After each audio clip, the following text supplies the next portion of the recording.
Thank you very much. Appreciate it. We just had a wonderful meeting with the greatest race car drivers in the world and some really spectacular people that won the Indy 500 for the last, for the last 4 years, or last 2 years.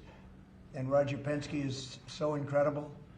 And the Daytona winners and the Daytona 24-hour champions. So it was really great to see them and to see those cars. Those cars are incredible. So there's a lot of winning out there, and we're having a good day in the stock market, as you can see, an all-time record day, and hopefully it continues. I think it should. Our country's stronger than it's ever been, and somebody had to do that with, we had to take the medicine. We had to go through the operation, and that's what we've been through, and a lot of presidents would not have done it. No president would have done it, I think, but it had to be done, and I just want to thank my team, this team here, and lots of others, and Scott and Howard have been incredible, and for energy, there's nobody like this man, and for the roads and highways, boy, you've done well, Sean, so we appreciate it, very much appreciate it, and if we could, well, let's see, we're signing a lot of executive orders, and some ambassadors have been approved, yes, and we're going to start that process right now.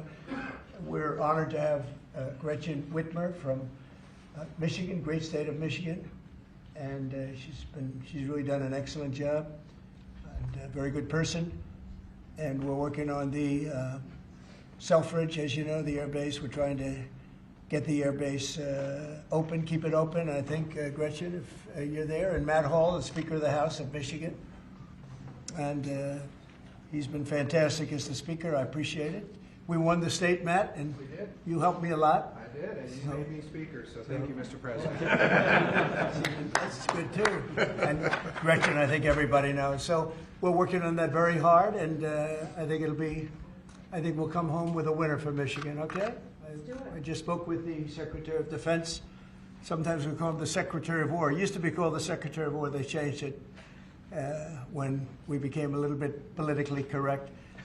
But I think we're in great shape. We're going to be in great shape. So thank you very much for being here. Thank you very much, Matt. Congratulations. Great job. So we'll start with the first orders. And I think we have one for a man named Mike Huckabee. Does anyone know Mike Huckabee? Yes, sir. He's going to be a great ambassador to Israel. And they're thrilled to have him, that I can tell you. Go ahead. Yes, sir. So the Senate confirmed Governor Huckabee to be your next ambassador to Israel earlier today. That's his commission as ambassador. And then we also have a transmittal letter to the President of Israel requesting that he accept Ambassador Huckabee's credentials. He's going to be fantastic. He's going to bring home the bacon. And even though bacon isn't too big in Israel. That's just the third letter. I had to clear that up. Well said. Okay. Thank you, sir. Congratulations to Mike Huckabee. Next, sir, this is a big one. As you've consistently identified, restoring our maritime dominance as a nation is very important. From shipbuilding to having a merchant marine that's capable of supporting American military efforts, really up and down the line, restoring maritime dominance has been a priority of this administration. This executive order, which was prepared primarily by your National Security Council staff and National Security Advisor Waltz, has a number of very significant policy steps, all aimed at restoring American maritime dominance and ensuring that we have the shipbuilding capacity and ability to compete globally, both militarily and in the civilian space as well. And that could be a good one for Michigan, too, because we're going to be spending a lot of money on shipbuilding. We're way, way, way behind. We used to build a ship a day, and now we don't do a ship a year practically, and we have the capacity to do it. So we'll talk to you about that. Okay, Matt? Think about that. That's a natural.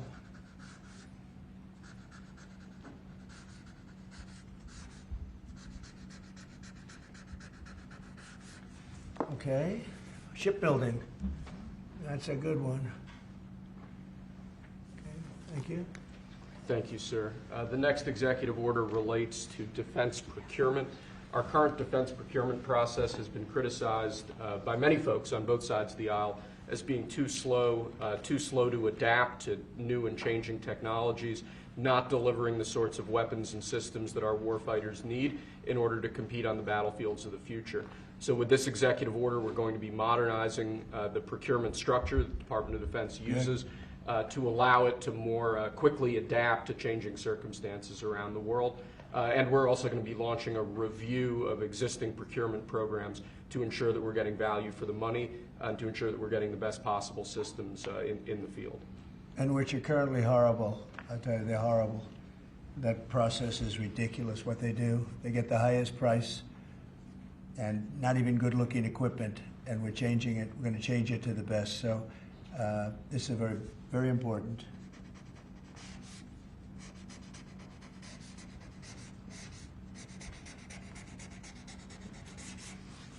And I want to say hello to Brooke. Well, look at Brooke. She got the cost of eggs down 87%. 87%, Governor. We have somebody that's done a great job at Department of Agriculture, and Christy Nome, who perhaps a few of you have heard of. She has done the most unbelievable job as somebody that's watching over our country at the border, and with Tom Homan and your whole staff of tremendous people. So thank you. Who would think that she is like meant for that job, huh? She's meant for it. So I just saw you there both. Thank you very much. Thank you. Okay. We'll do it later, please. Thank you, sir. Lastly, in the defense space, one persistent issue that we've had in terms of the issue of foreign defense sales, that we're unable to provide weapon systems in a reliable, effective way to key allies of ours, and a key driver of that is inefficiencies and inconsistencies with the process by which we approve foreign military sales. So this executive order is going to direct your Department of Defense, Department of State, other relevant departments and agencies to rework our system of foreign defense sales to ensure that we can provide equipment, creating American jobs and providing obviously revenue to American defense manufacturers, but provide key military equipment to our key allies in a reliable, effective way. Okay, that's good. All very important.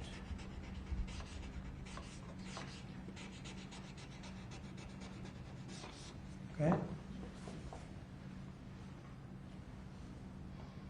Because our budget is just about approved, and it's a big budget, and we want to spend the money properly, get the best equipment in the world. We rebuilt our military during my first term, rebuilt it entirely, beautiful.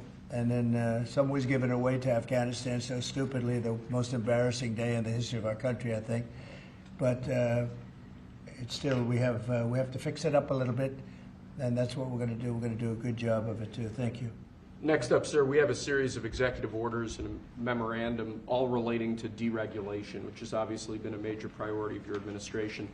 The first of these is an executive order. The Biden administration launched what you've called a war on showers.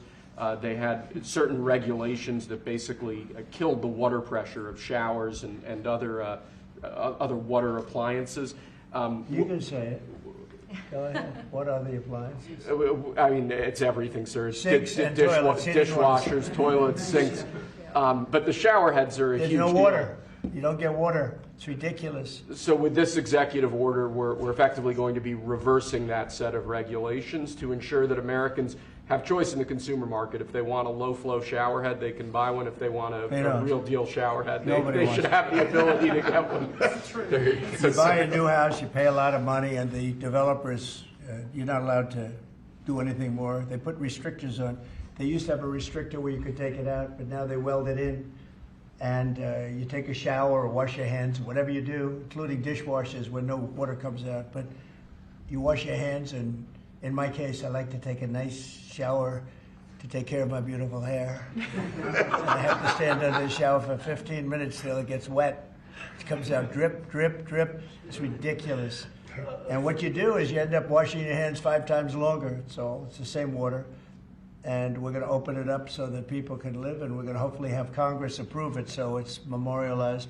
We're going to try and get all of these things including straws, a little thing like straws. We did straws a month ago, where the paper straws were melting, they were dissolving, they weren't working well, and we went back to the plastic straws.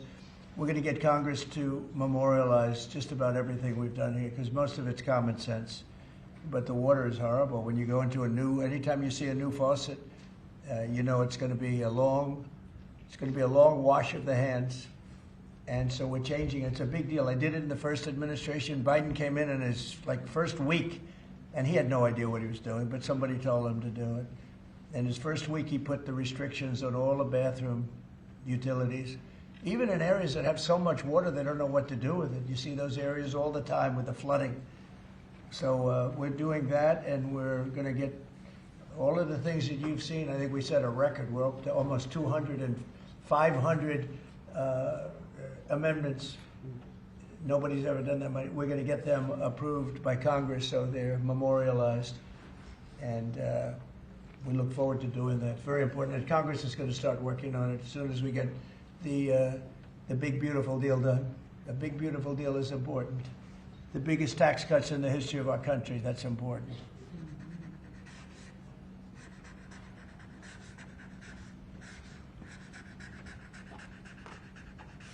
Okay.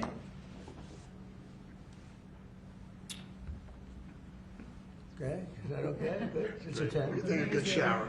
It's amazing. We rate the signatures. That was a 10, that's why. This is another executive order relating to deregulation, sir. There are a lot of regulations on the books that either promote monopoly directly or prevent new market entrants from entering into a given market. The net effect of that is very negative for consumers. So what this executive order is going to do is direct your departments and agencies to work with the FTC, with the Attorney General, with the Department of Justice, to ensure that the regulations we have on the books don't function as anti-competitive barriers to new market entrants. The net effect of all of that is going to hopefully be market forces that redound to the benefit of consumers and ordinary Americans as opposed to monopolistic businesses. I said yesterday, he was a great, great student at Harvard before it went bad. It's gone really bad. Now they're teaching their students mathematics, basic mathematics. Can you believe it? So what does that mean? They're allowing people in that can't add 2 and 2? What's going on at Harvard? I went to law school there, sir, and it was pretty liberal when I was there, but it's gone way off the deep end in recent years. I don't know if you read that. They're teaching them basic mathematics, people that got accepted to Harvard. How come they got accepted if they don't have mathematics? And we're holding back $8 billion. Can we believe? We give Harvard $8 billion. And we're holding back Columbia. We're holding back a lot of the schools because they were woke. And they've hurt a lot of people. Okay?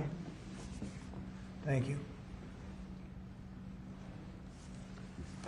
Thank you, sir. Okay.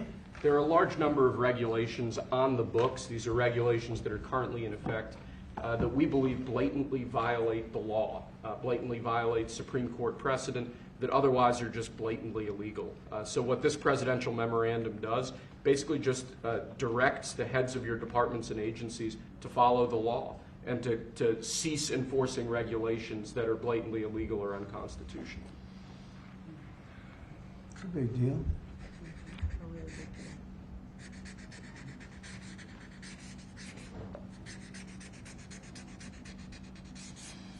It's really very important that we get these memorialized Yes, sir. in Congress. Very important for the long haul, right? Yes, sir. This is the last of our deregulatory EOs for the day. This is zero-based regulatory budgeting. The idea here is that over time, regulations accumulate on the books and in the Federal Register, and people aren't taking a close, detailed look at what's on the books and clearing them out as times change or as regulations become dated or ineffective. What this executive order is going to require is each of your departments and agencies to scrutinize on a continuing rolling basis all of the regulations they actually have on the books and sunset those that either no longer serve a purpose or the departments and agencies can't identify a specific reason for keeping them active. Okay.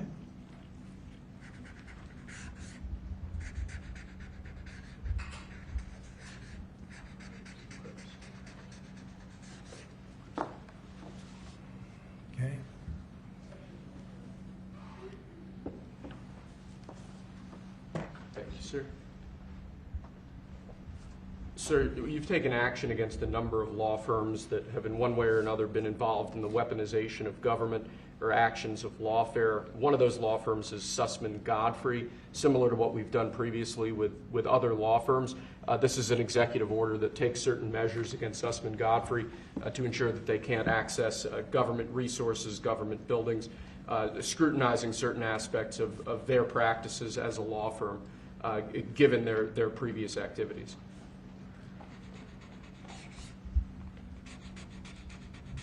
And we've signed with many law firms, the ones that we thought were inappropriate, and they've all agreed to pay $1 million.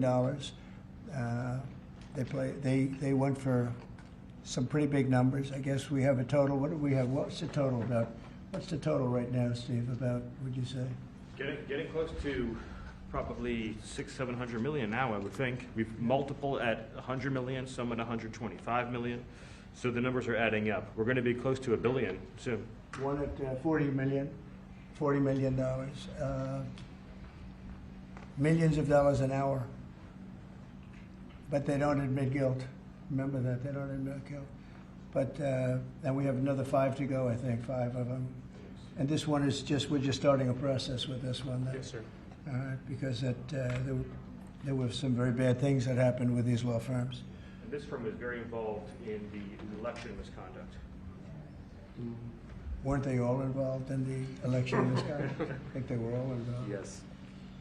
Anyway, so they went from $40 million to $125 million, and most of them are at about $100 million. Right? All right.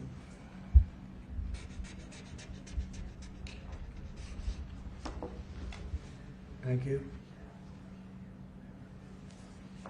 Thank you, sir.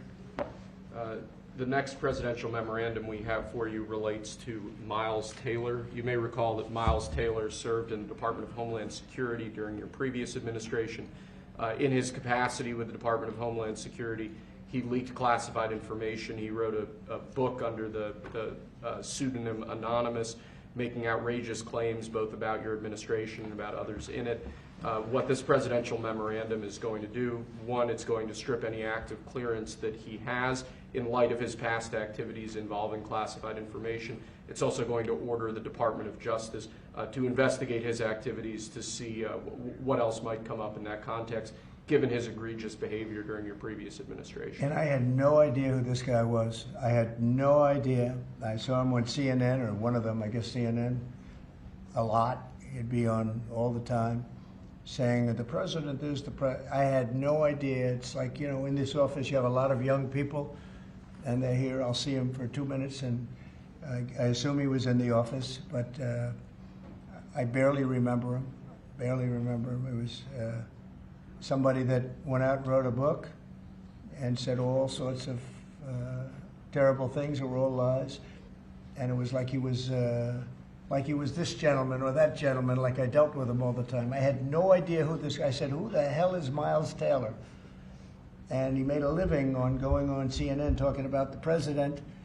And I think what he did, he wrote a book, Anonymous, said all sorts of lies, bad things. And I think it's like a traitor. It's like spying. He walks into the office. He's supposed to be sitting here. A lot of people, you know, I'll be here and there'll be 20 people standing in the room. There'll be oftentimes young people in the office. I assume he was one of them at least. But I didn't know anything about him. And he wrote a book, Anonymous, and I always thought it was terrible. And now we have a chance to find out whether or not it was terrible. But it was a work of fiction. Had a lot of publicity. Got himself a nice job with CNN, or one of them. And I think we have to do something about it. You can't have that happen. If that happens to other presidents, it wouldn't be sustainable for other presidents. I seem to be able to sustain, but if that happened to other presidents, I mean, it's just unfair. And if it was a Democrat president, I'd say that's a terrible thing. A thing like that can happen. That's a terrible thing. And it's time to find out whether or not somebody can do that. Can they write a book about very confidential meetings and you know, because they happen to be one of a lot of people in a room, and they go out and write a book, and worse than that, call it anonymous, like it's a big deal. And everybody's saying, who is it, who is it, who is it? Then it was found out who he was a long time later, and he got a lot of publicity off that one. He's like a promoter. But we're going to find out whether or not somebody's allowed to do that. I think it's a very important case, and I think he's guilty of treason, if you want to know the truth. But we'll find out. And I assume we're recommending this to the Department of Justice. Yes, sir.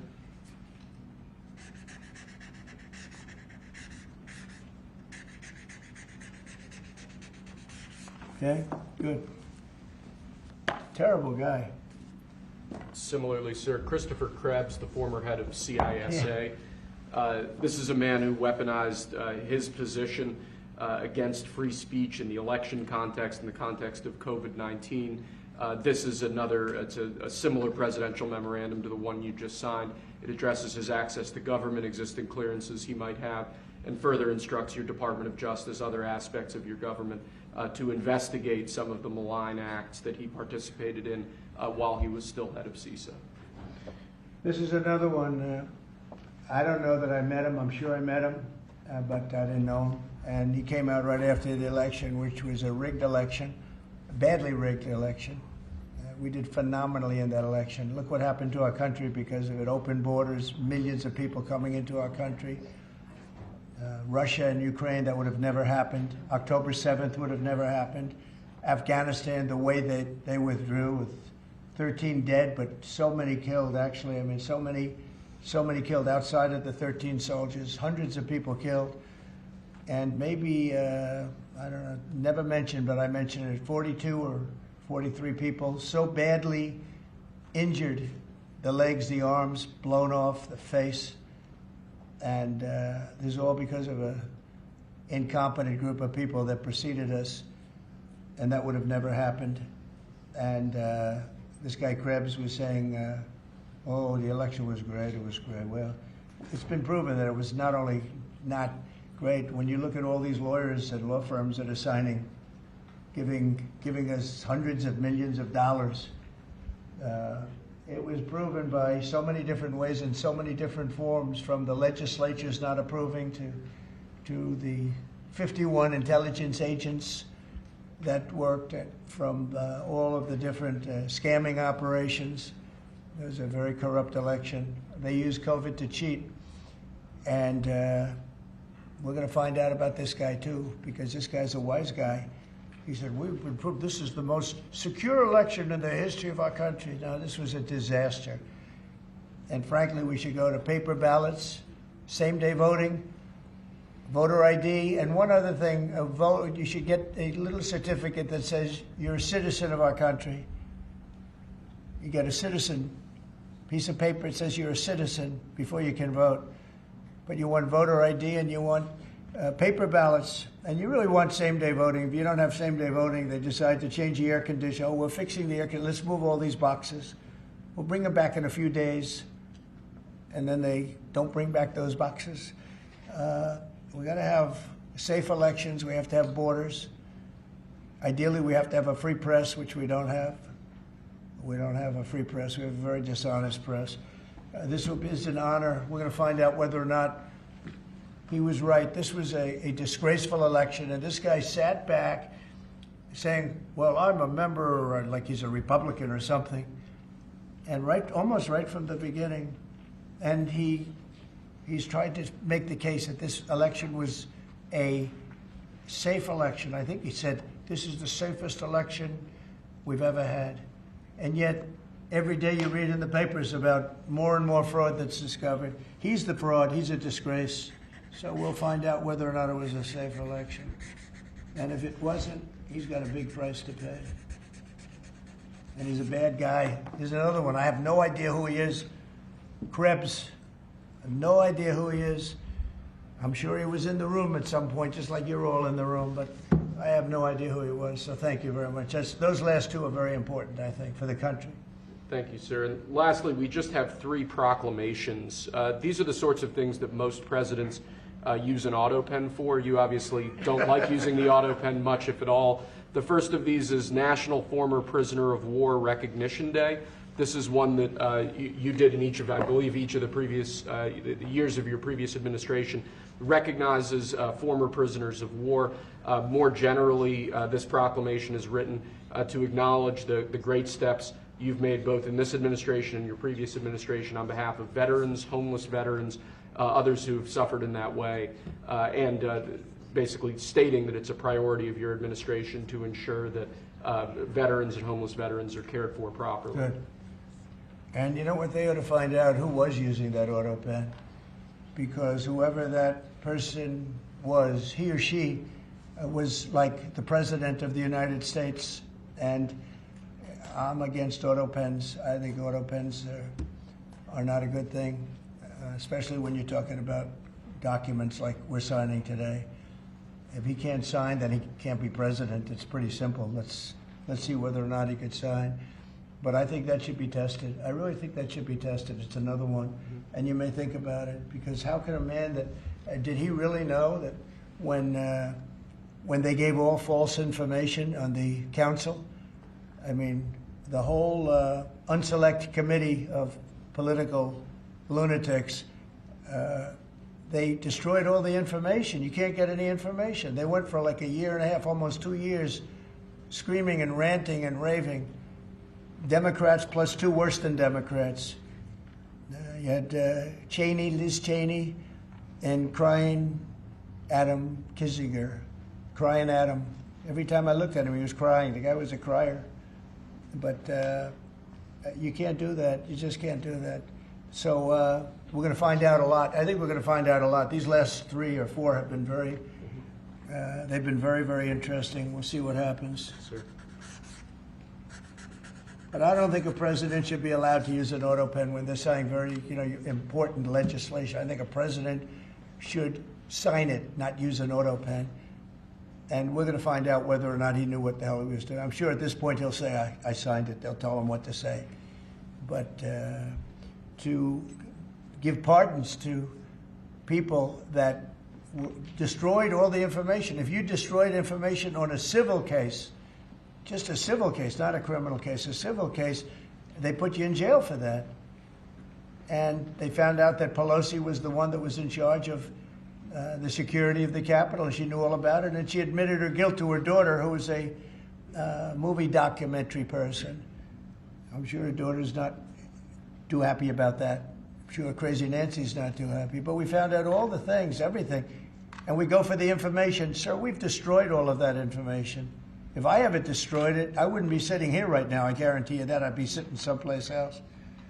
So I think it's something that we should really look at, because that's so important. The whole concept of an auto pen, because whoever's, auto pens are run by somebody. Whoever ran the auto pen was President of the United States. And I would be willing to bet that Biden didn't know, probably didn't know anything about any of it. Very dangerous, very dangerous. So you're going to check that out, right? Yes, Please. sir. We're working on it right now, sir. This is just another proclamation, sir, declaring National Crime Victims' Rights Week. You've obviously made it a major priority of your administration to track down and at times deport criminals who have committed violence on our streets, who have victimized so many people. This is an annual proclamation that hopefully gets Americans to remember that when crimes occur, there are real victims, there are real people who are affected, and there are people who suffer as a result. Okay, it's very important. Thank you. I just want to add, so we're working very hard with Democrats, the governor, with Matt Hall, with a lot of transportation, Sean, and all of the people trying to keep Selfridge Air Force Base open, strong, thriving, and I think we're going to be successful, Governor. I think we'll be very successful at that. We've gotten some good feedback from Pete Hegseth and Department of Defense, and they're talking about F-16s, they're talking about F-35s, et cetera. It's a great piece of property, it's a great location, and it's a great state. So I think we're going to come back with a very good answer. We're also working on a certain fish that's taken over a beautiful lake called Michigan, right? And that's a tough one. That's a tough one. It's very, do you want to just talk about that? Sure, Mr. President. Yeah, first of all, I want to thank you for caring so much about Michigan. We've been working a long time. We couldn't get Joe Biden to do anything about either one of these issues, particularly Selfridge Air Force Base. It'll be critical to Michigan's economy and our security when you're able to deliver us another mission there. But on the Asian carp, you know, for years, when Obama was there, we could never get anyone to do anything about this invasive species that's going to destroy our Great Lakes. You know how important recreational fishing and so much of that is to our state. Because of your work, we're hopeful that we'll get a solution there and we'll get that barrier built so we can protect our Great Lakes. So thank you, Mr. President. And they're very powerful fish. I mean, I see them, they jump out of the water, they jump at the fishermen. I mean, I've never seen anything like it. And has this gotten into any of the other lakes yet? Because you would think it would be pretty easy because they're all sort of connected. Governor? It's why we're working so hard to make sure that, you know, we work with the Army Corps and erect a barrier so that the Asian carp can't get into Lake Michigan. It'll devastate the ecosystem, the economy, tourism, and it's 20% of the world's fresh water is in the Great Lakes, Mr. President, which is why it's so important that as a nation we protect the pristine waters. Yep. And, you know, all of a sudden, I assume the lakes are all interconnected, right? Yeah. So at some point they're going to be in the other lakes. And so we're going to work hard on that. I spoke with the Army Corps of Engineers, and they have a method. It's a pretty gruesome method, but it's a method. And I think they know what to do. So we're going to work on that very hard. And thank you, Governor, very much. Sort of a bipartisan thing when you get right down to it. Yep. It's a very expensive thing, actually. It costs a lot. I looked at the numbers. I said, wow. But we have to save Lake Michigan because these fish, they eat everything in the way, including the other fish. They eat everything. Are people endangered by the fish? I think I mean, they're going to eat all the fish there. We won't be able to fish anymore, and that's a big deal in Lake Michigan. There's a lot of fishing, recreation, so it's going to be a problem there. But you're right, it's bipartisan, sir, but you're the one taking action on these issues. We couldn't get Biden to do it on Selfridge. This thing has been delayed for, 15 years where we were trying to do it. It started under Obama where we were trying to do it. He wouldn't do anything about it. So we appreciate you paying so much attention to this and taking action, Well, sir. I would. And the governor, in all fairness, called me about it. I had seen it, and she called me, and John James called me. And, we spoke with your office, and it's, you know, I want to put that down. Really is bipartisan. It's great to see it, actually. It's great to see that. And that includes Selfridge, too. Mm-hmm. And we're going to get it done, and we'll all stand there together and cut a ribbon. Okay? Gretchen? Good. That's good. Thank you very much. I'm glad you brought it up, and I'm glad you brought it up, Matt. Appreciate it. And I know you two get along pretty well, right? Yeah. About 70% of the time, which is pretty good. I think you do. All right, good. We'll have something to celebrate pretty soon, so pretty sure about that, okay? Thank you, sir. Thank you, Gretchen, very much.